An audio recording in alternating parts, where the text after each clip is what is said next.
ಪ್ರೀತಿಸಲು ಒಂದು ಅಂದ ಇದೆ, ಮೌನಾನು ಬಂಗಾರವೇ. ಬೆನ್ನ ನೇರಿಕೋ ನನ್ನ ಕುದುರೆ ಮಾಡಿಕೋ, ಚಾಟಿ ತೆಗೆದುಕೋ ನಾಕು ಕೊಟ್ಟು ಹಿಡಿದುಕೋ, ನಿನ್ನ ಮಾತು ಕೇಳಿ ಓಡಿ ನೆಗೆಯುವ ಅಣ್ಣನ.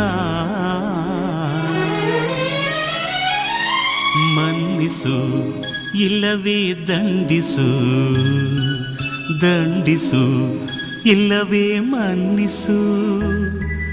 ತಂಗಿಯೇ ತಂಗಿಯೇ ನನ್ನ ಮುದ್ದು ತಂಗಿಯೇ.